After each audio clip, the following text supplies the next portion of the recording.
boa noite. Um dos questionamentos que normalmente nós nos fazemos é por que adoecemos. Apesar da medicina ter avançado tanto e a tecnologia ter chegado à possibilidade da cura de doenças que algum tempo atrás não se tinha respostas, nós ainda adoecemos. Então é interessante pensar um pouco ou tentar entender por que o nosso corpo nos traz alguns sintomas. Se pensarmos que a psique fala a partir do símbolo e através do símbolo, e que podemos analisar os nossos sonhos, as nossas fantasias e tentar entender um pouco de nós a partir desses símbolos, será que a doença também não é uma forma do corpo mostrar para o eu, o ego, que algo pode estar acontecendo de errado com a nossa psique? Ou talvez, será que não poderíamos pensar na própria doença como um caminho ou uma forma para que pudéssemos ou que possamos nos conhecer um pouco mais e compreender um pouco mais da nossa própria história? E pensando que a própria doença em si, a doença física, que nos causa um desconforto, uma dor, ela também nos traz uma consequência emocional e psicológica, um desconforto emocional e psicológico, e isso gera em nós um conflito ou uma ruptura interna. E pensando também através da possibilidade desse conflito ser uma manifestação somática ou emocional dessa doença, será que não estamos de fato saindo do nosso caminho e a forma que temos como um freio talvez seja a doença em si? Essa é a nossa proposta hoje, que possamos pensar e repensar um pouco através dos sintomas ou dos símbolos que a doença pode significar para nós. Um funcionamento inadequado da psique, traz em Jung, pode causar tremendos prejuízos ao corpo, da mesma forma que, inversamente, um sofrimento corporal pode afetar a psique, pois a psique e o corpo não estão separados, mas são animados por uma mesma vida. É impressionante observarmos que duas pessoas podem apresentar o mesmo sintoma. Vamos supor, uma dor no braço. Mas uma pessoa lida com essa dor no braço de uma forma e aquela outra pessoa, ela não reclama, não fica chateada por estar com aquela dor. Então, é importante percebermos que um desconforto emocional, algo que eu reprima internamente em mim, pode se manifestar a partir de uma dor. Talvez uma sensação ou uma vontade de ter uma determinada ação violenta, sendo reprimida, me cause uma dor no braço. Mas para uma outra pessoa, uma dor no braço é simplesmente uma dor no braço. Então, quando começamos a pensar no processo da doença e do adoecer e por que adoecemos, vamos observando que simplesmente resolver ou tentar tratar o sintoma não resolve na profundidade a causa da doença. Porque se investigamos com mais intensidade, perceberemos que a causa se encontra muito mais internamente e intimamente no portador da doença, no paciente. Isso explica muitas vezes a diferença de que cada pessoa lida com a doença. A dor de cabeça para uma pessoa pode significar muito mais do que um câncer para uma outra pessoa, no sentido de como essa pessoa se adapta às suas situações de vida, a partir do momento de como essa pessoa faz a leitura das suas próprias emoções e da sua própria forma de perceber o mundo. Então, uma das questões que começamos a observar no processo da manifestação da doença e do seu sintoma é que existe ali uma dificuldade ou uma facilidade maior daquela pessoa de adaptação ao próprio meio que ela vive. Uma pessoa que manifesta um sintoma alérgico, por exemplo, ela mostra claramente a dificuldade dela de adaptação àquele produto, aquele objeto ao qual o seu corpo reage, transformando aquilo em algo que causa uma intolerância tal que o seu corpo manifesta como uma doença, uma coceira, um incômodo maior. Nós somos as únicas criaturas na face da Terra capazes de mudar nossa biologia pelo que pensamos e sentimos. Nós, seres humanos, nós homens e mulheres, somos os únicos na face da Terra que modificamos a biologia, o funcionamento do nosso corpo através do nosso pensamento e dos nossos sentimentos. Vivemos hoje em um mundo de muitas tribulações, um mundo de muito estresse. E quando nós vamos percebendo no nosso dia a dia, e todos nós, né, homens, mulheres, jovens, todos nós vivemos esse nível de estresse muito elevado. Nós podemos perceber isso mesmo em uma criança ainda muito pequena, que tem atividade praticamente todos os dias, durante toda a semana. Então esse nível e esse excesso de estresse, essa correria dos dias atuais, termina trazendo para o homem moderno uma quantidade de sintomas que até bem pouco tempo, há 20 anos atrás, podemos dizer assim, não existiam ou não se apresentavam nessa intensidade como se apresentam hoje. Então o que nós vamos percebendo é que os homens e as mulheres do mundo moderno hoje somatizam muito mais do que se somatizava talvez há algum tempo atrás. Mas precisamos estar muito atentos não só à correria e o estresse do dia a dia, mas exatamente à qualidade do que penso. Toda vez que eu penso ou que eu produzo um pensamento, aquele pensamento tem uma carga tal energética que ele tem a condição e a capacidade de modificar o funcionamento biológico e fisiológico do meu corpo. Toda vez que uma emoção me invade e que eu não sei lidar com essa emoção, por exemplo, a raiva, e essa raiva que se apresenta ali, ela causa um desconforto tão grande internamente em mim que pode modificar o funcionamento biológico e fisiológico do meu ser. E isso, claro, inicialmente é uma forma adaptativa daquele estresse momentâneo, o corpo reage e se adapta. Mas quando eu vou vivendo isso com intensidade, quando eu vou vivendo isso todos os dias, e eu não libero essa emoção, eu não lido bem com essa emoção, isso começa então a construir em mim uma forma real. E aí o que a gente chama da somatização. Então o meu corpo começa agora a dar sinais de que aquele conflito interno, que eu não lido com ele, que eu não sei trabalhar com ele, agora ele vai se manifestar a partir do meu corpo, a partir do eu, a partir do soma. Por isso hoje falamos das doenças psicossomáticas, né? Se pensarmos de uma forma mais intensa, diremos que todas as doenças são psicossomáticas. Mas a psicossomática poderia ser traduzido na forma do... O que a psique não traduz de forma intensa, o corpo então recebe aquilo e aparece a partir de um sintoma, através de um sintoma que vai, a partir de uma vivência intensa, vai se tornando agora uma doença. As relações da pessoa com o mundo e com ela mesma tem sido a maneira mais didática de refletir sobre os efeitos emocionais da vida sobre a pessoa. Algumas pessoas adoecem devido à maneira desarmônica de se relacionar com o mundo. A grande maioria dos estudiosos da psicossomática afirmam que a dificuldade de adaptação do ser ao mundo real, à sua vida real, tem sido o grande causador hoje das doenças. Então é possível perceber, como o Geraldo Balloni afirma, que algumas pessoas adoecem devido à maneira desarmônica de se relacionar com o mundo.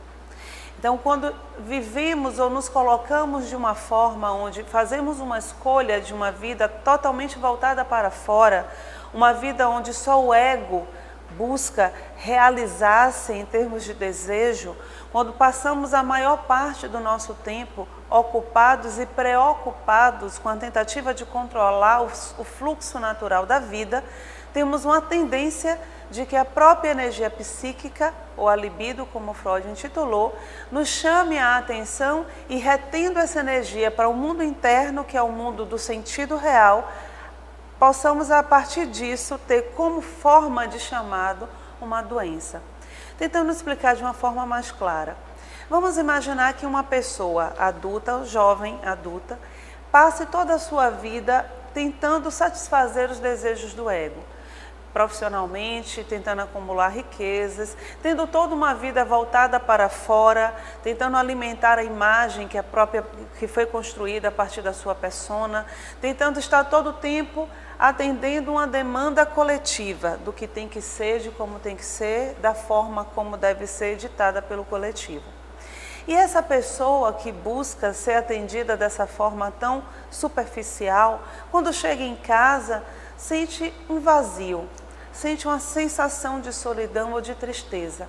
Mas como isso incomoda e não é o comum para essa pessoa entrar em contato com este vazio, ela então busca algum outro recurso, uma TV, um som, uma bebida, um cigarro.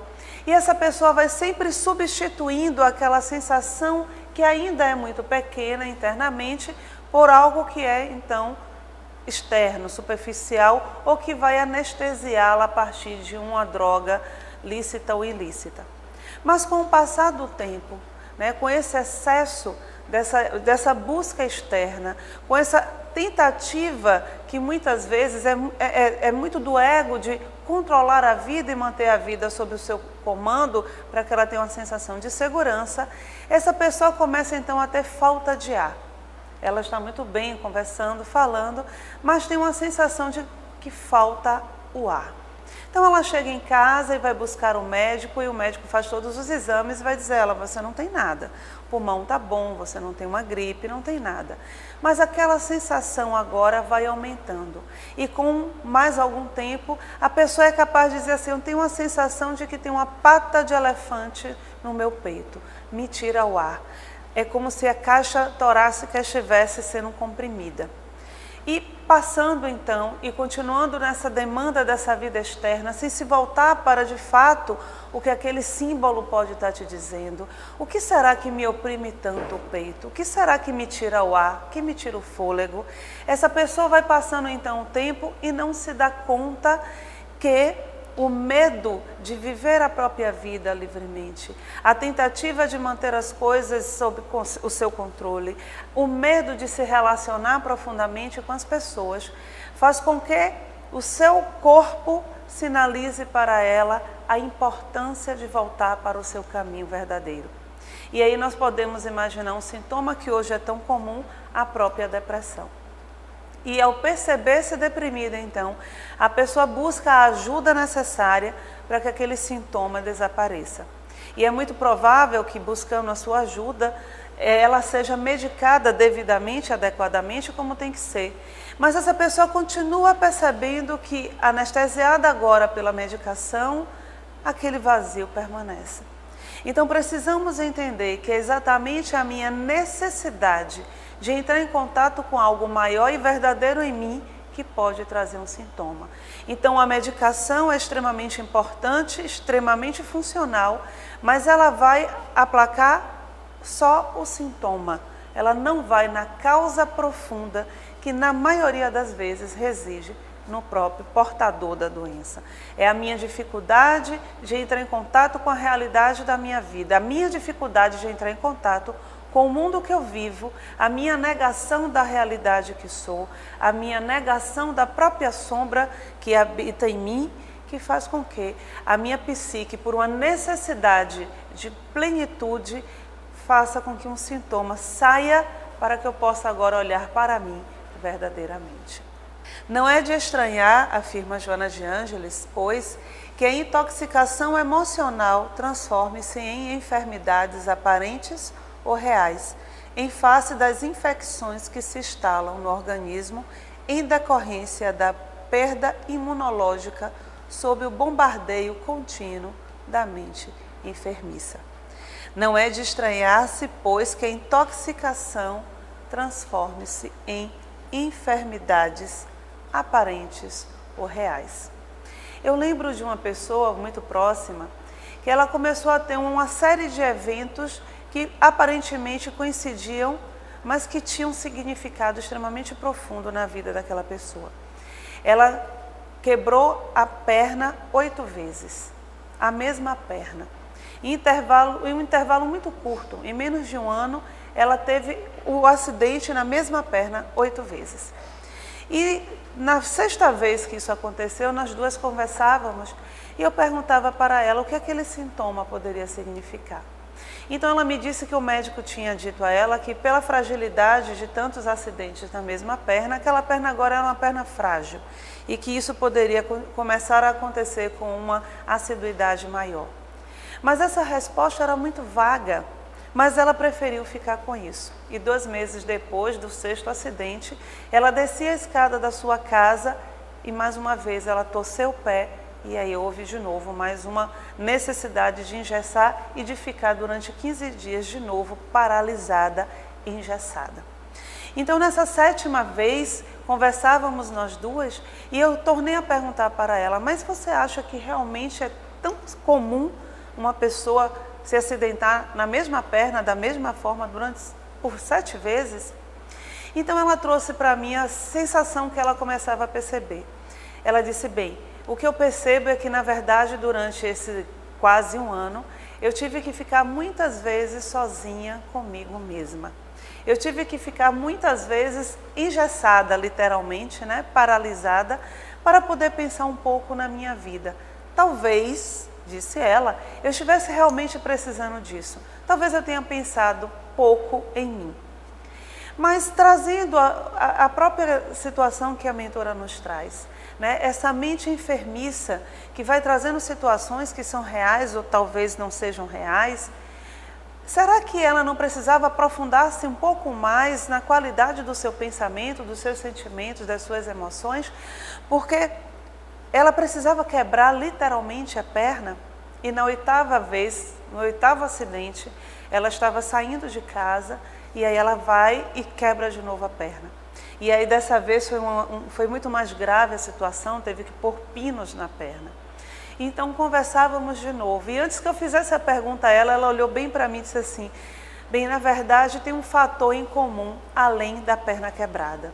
Eu disse, qual é o fator em comum? Ela disse, todas as vezes que eu quebrei a perna, eu havia discutido antes com meu marido e havia pensado em ir embora de casa. E a perna quebra e ela fica então paralisada em casa. Então, esse processo dessa situação mal resolvida dentro de uma relação conjugal e além da relação conjugal, todo esse processo mal resolvido dentro dessa pessoa, todos os seus conteúdos emocionais e sentimentais que ela desconhecia ou que ela tentava de alguma forma projetar no seu esposo, causando nele, ou diretamente ou não, a culpa da sua imobilidade se realizou a partir de uma imobilidade real, quando a perna dela fica engessada, né? Então a perna engessada, segundo essa minha amiga, representava exatamente o que ela fazia com ela todos os dias. Ela tinha toda uma vontade de modificar a sua vida, mas ela preferia então paralisar-se literalmente e culpar o seu marido pela sua inércia, pelo seu não crescimento pessoal. Então essa é a forma, muitas vezes, que a doença vem dizer para nós, esse é o seu momento, esse é o momento para que você olhe para você profundamente e possa, como diz a mentora, sair dessa condição de intoxicação emocional e começar a fazer talvez uma própria limpeza do nosso meio emocional, do nosso campo sentimental e principalmente melhorar a qualidade do que pensamos e de como sentimos a própria vida. Então, somatizar acaba sendo um tipo de sofrimento emocional que se manifesta sob a forma de queixas físicas. E muitas vezes nós conhecemos pessoas e quem trabalha na área de saúde, né, até tem termos bem específicos para essas pessoas, mas no nosso dia a dia, na nossa família, nós conhecemos aquelas pessoas que todo dia estão com uma dor diferente. Ela sempre tem uma queixa física, dói o dedo, dói o olho, dói o nariz, dói a unha, dói tudo, né? Essa pessoa sempre é chamada da poliqueixosa, aquela pessoa que sente dor pelo corpo inteiro. E que muitas vezes nós fazemos pouco caso, porque a gente já está tão acostumado com as queixas daquela pessoa, mas é importante que a pessoa em si, é claro, e nós tenhamos o cuidado de perceber que, na verdade, essa queixa física é a manifestação do sofrimento emocional daquela pessoa, que por não saber fazer a leitura do que está sentindo, o seu corpo como uma extensão da própria psique, manifesta os seus incômodos a partir dessas situações. Então, o corpo dói porque a alma em si dói. O corpo dói porque é um sofrimento tão grande em mim que eu não sei lidar com isso, e isso faz com que o meu corpo manifeste, chamando a atenção para o que eu necessito. É como uma criança que muitas vezes diz que está doente para não ir à escola. E os pais tratam isso de uma forma muito fria às vezes, porque acreditam que a criança simplesmente não quer ir à escola. Mas quando muitas vezes aprofundamos nessa investigação do comportamento infantil, vemos que a criança não quer só não ir à escola. Ela quer muitas vezes ser cuidada e acarinhada, porque esse pai e essa mãe às vezes negligenciam o cuidado. E quando ela está doente, ela recebe carinho. Então é dessa forma que muitas vezes aprendemos a adoecer para receber a atenção, para receber o cuidado que nós não sabemos ainda interpretar, né, no nosso processo emocional e psíquico. A somatização da doença é consequência da perda de contato com o conflito patogênico, cujo acesso à consciência foi impedido. O corpo vai mostrar um sintoma, uma doença, justamente porque existe um conflito inicial, uma ferida inicial, que não consegue ser percebida, que não consegue ter acesso à consciência, que o ego não consegue interpretar. Então, há uma necessidade muito profunda que quando aquele sintoma é persistente, quando eu estou adoecendo muito, que eu tenha realmente a curiosidade ou cuidado comigo mesma de tentar chegar próxima à origem desse conflito. A mitologia grega nos traz um mito muito belo e que traduz de certa forma a importância, né, de reconhecer a ferida que existe em nós. Né? O mito de Quiron, o mito do curador ferido, aquele centauro metade homem, metade cavalo, aquele que inicialmente, bem no começo da sua vida, rejeitado pelos seus pais, porque ele era uma aberração e a mãe não tinha condições, né, não aceitava o fato de ter colocado no mundo um filho tão mal formado. Esse que vai ser adotado por Apolo, o deus do conhecimento, do saber. Quiron vai então desenvolvendo-se, buscando construir em si todo o saber e se torna então o conhecedor das ciências ocultas, da medicina. Ele curava, ele tinha o poder da cura pelas mãos. Quiron que vai ser o mestre de todos os heróis na mitologia grega, respeitado por todos os deuses, mas que em determinado momento da sua história, um dos seus alunos preferidos, um dos seus pupilos, Hércules, o grande herói da mitologia grega, em uma festa um pouco embriagado pelo vinho que havia tomado e brigando com outros centauros, ele flecha Quiron com uma flecha envenenada. E Quiron, por ser imortal, não morre com o veneno da flecha, mas abre ali uma ferida imensa, dolorosa, que aquele ser que sabia curar e que tinha o poder da cura pelas mãos e conhecia a medicina, não consegue curar a sua própria ferida. E a partir da própria análise da mitologia grega, vemos a importância do processo da dor, do conhecimento da sua dor, da dor original. E na mitologia, quando vemos e tentamos fazer essa análise psicológica do mito de Quiron, vemos que Quiron, como mestre e sabedor das ciências, ele precisava reconhecer em si a sua própria ferida. Aquela ferida do início da sua vida, do abandono dos seus pais, a dor da orfandade que ele viveu, de ter sido rejeitado pela mãe e pelo pai, precisava ser visto por Quiron. Esse era o seu conflito patogênico, essa era a sua dor inicial. E Quiron, a partir do olhar dessa dor que ele sentia, dessa ferida que não parava de sangrar, ele vai ficar agora dentro de uma gruta, de uma caverna, fazendo o seu trabalho. Ele continua treinando, continua ensinando o seu saber a todos os que buscam conhecer mais, a todos os heróis, mas agora ele é diferente. Ele agora não cura sem saber o que é de fato a dor. Ele agora cura com uma intensidade muito maior, porque agora ele conhece a sua ferida. Agora ele conhece a sua dor. Então precisamos, a partir do sintoma Precisamos chegar no ponto inicial do nosso conflito. Precisamos ter a coragem de crescer com a dor, independente, claro, é normal e muito natural que a partir de uma doença busquemos a cura da doença. Mas como os próprios gregos já faziam a proposta quando se falava de cura, o importante não era curar o corpo, mas curar a alma. Então é importante que mesmo que aquela doença venha a levar ao desencarne, o corpo ele vai deixar de existir, mas a alma sai muito mais purificada e muito maior daquela experiência. E esse realmente deve ser o significado de buscar a resposta a partir da doença, a partir da própria dor.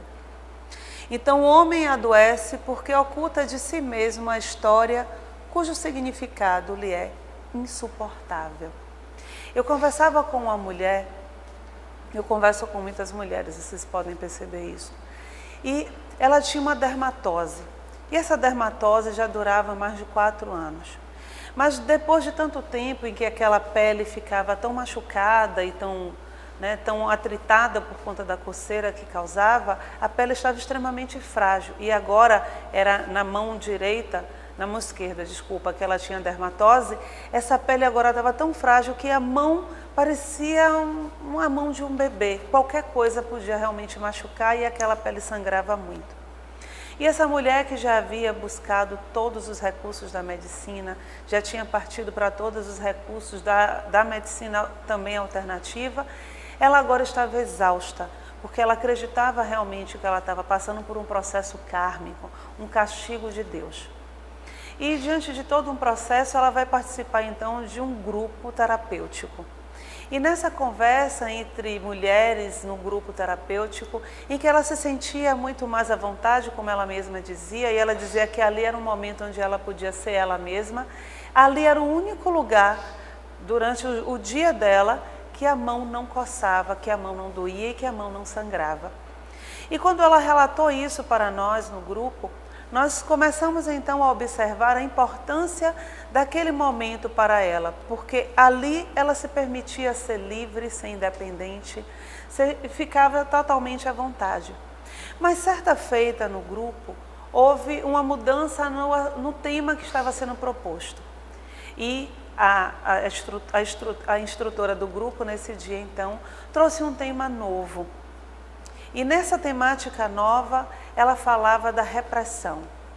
E na conversa da repressão, da relação com os pais, da relação com os companheiros, com os maridos, já que era um grupo só de mulheres, essa minha colega e companheira de grupo começa então a coçar sua mão. E ela coçava a mão, coçava, e ela não se dava conta do quanto ela coçava a mão. E a instrutora, muito atenta àquela situação, parou o assunto e trouxe uma outra situação, um outro tema, e ela parou de coçar a mão. Então a instrutora, com seu olhar extremamente aguçado, volta para o assunto e ela volta então a coçar a mão. E o que é mais impressionante, que essa mulher que não conseguia perceber de fato, porque ela escondia dela uma história extremamente delicada, vai chegar à conclusão de que a sua mão esquerda, a mão que carregava a aliança do seu casamento, era o único lugar no seu corpo que manifestava a intolerância, a dor que ela sentia de um processo todo de castração que ela viveu durante toda a sua história e que se repetia agora na sua vida conjugal. Então, o fato de ter escondido de si a sua dor, de ter escondido de si uma dor que estava muito atrás e muito além do próprio casamento, vai fazer com que em um determinado momento o símbolo maior do seu casamento, no sentido físico, que era a aliança, começasse a causar nela uma alergia tão grande que estava corroendo a mão. Então é importante, e nós vemos o que Aldo Carotenuto nos propõe, que o homem perceba a história cujo significado para ele é insuportável. Porque mais insuportável vai ser não entrar em contato com esse processo. Muito mais sofrimento nós vivemos quando tentamos omitir de nós o sofrimento existente na nossa alma. Então ninguém consegue fugir da sua essência, da origem divina. E enquanto assim proceder, buscando soluções mentirosas, viverá em crises contínuas, saltando de uma para outra interminavelmente. E toda vez que buscamos soluções mágicas e mentirosas, nós vamos só mudando de situação. Hoje nós temos uma dor, amanhã nós temos um mal-estar, amanhã nós temos um pesadelo, uma insônia, uma sensação de que a voz falta, hoje eu não consigo comer, amanhã eu como quase que a geladeira inteira, e vou saltando de uma situação para outra, de uma irritação para outra, de um incômodo para o outro, e não consigo perceber que, na verdade, todo aquele processo, toda essa forma que a psique está trazendo para mim, é um chamado para que eu me conecte de novo com a parte divina que existe em mim.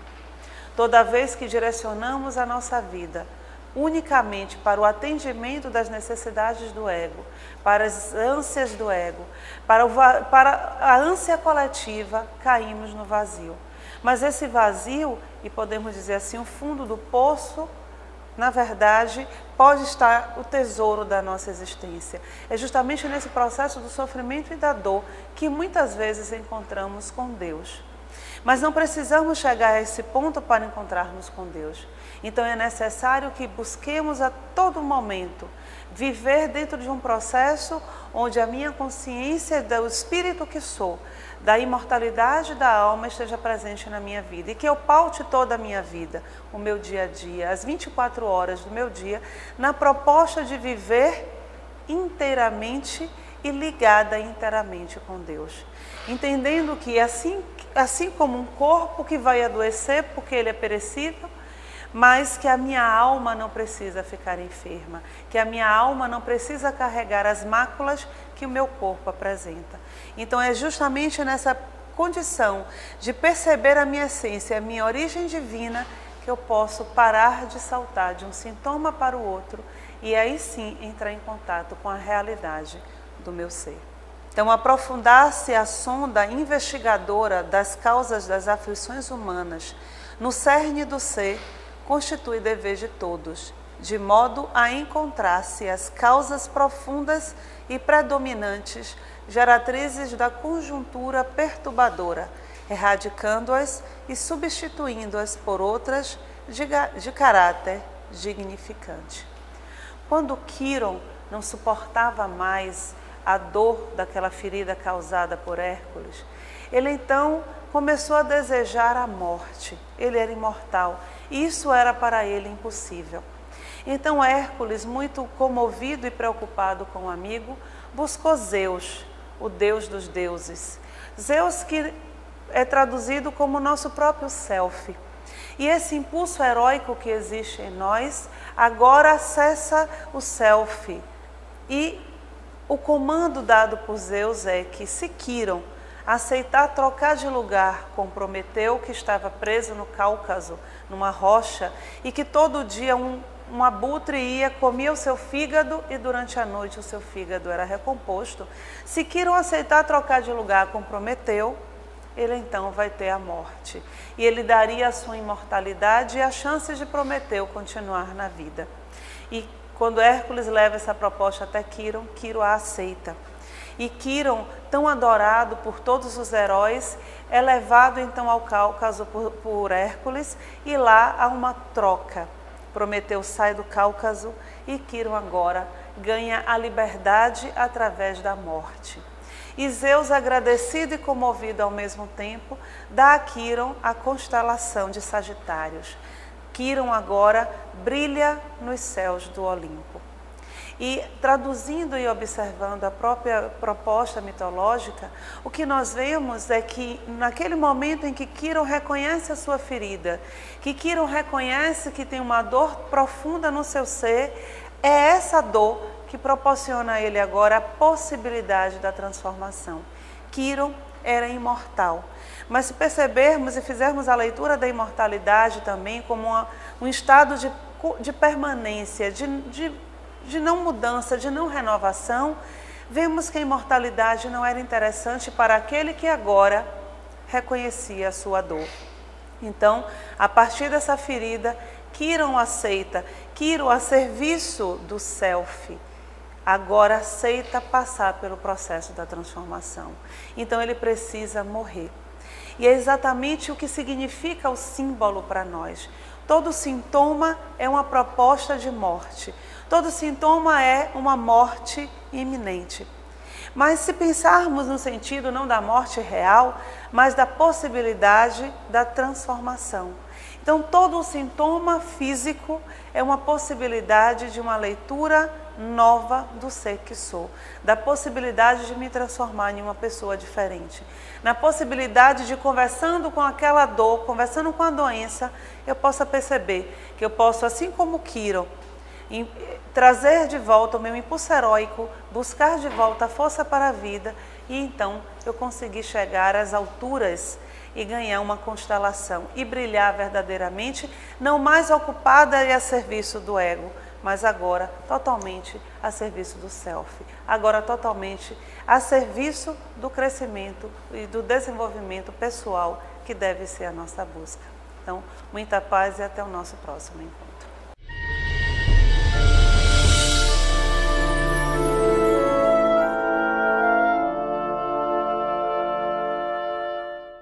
A pessoa lida com essa dor no braço de uma forma e aquela outra pessoa, ela não reclama, não fica chateada por estar com aquela dor.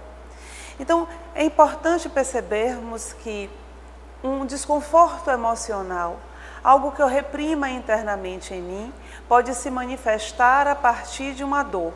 Talvez uma sensação ou uma vontade de ter uma determinada ação violenta, sendo reprimida, me cause uma dor no braço. Mas para uma outra pessoa, uma dor no braço é simplesmente uma dor no braço.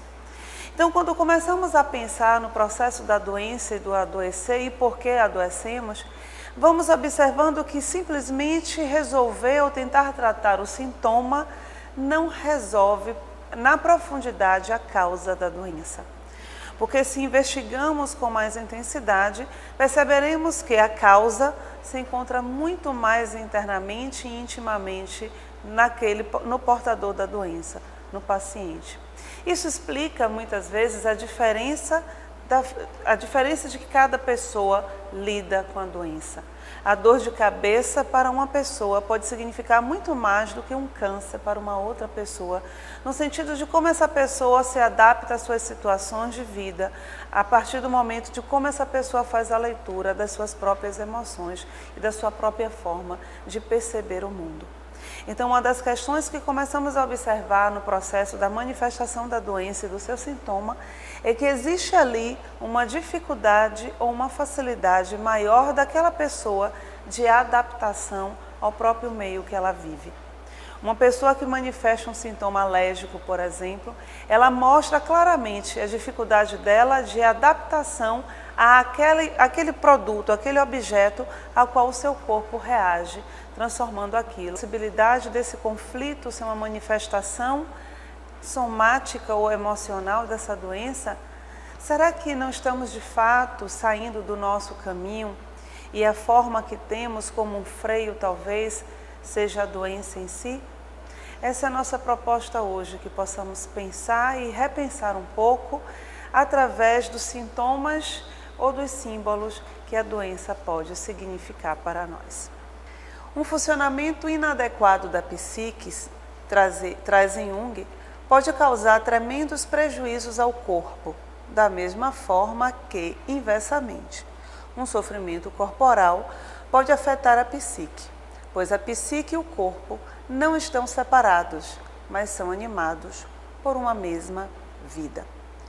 É impressionante observarmos que duas pessoas podem apresentar o mesmo sintoma. Vamos supor, uma dor no braço. Mas uma pessoa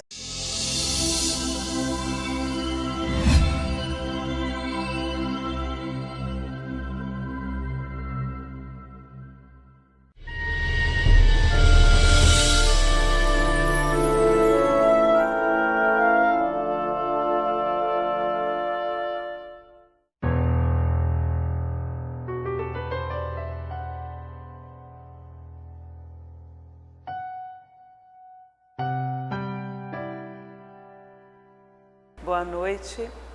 Um dos questionamentos que normalmente nós nos fazemos é por que adoecemos. Apesar da medicina ter avançado tanto e a tecnologia ter chegado à possibilidade da cura de doenças que algum tempo atrás não se tinha respostas, nós ainda adoecemos.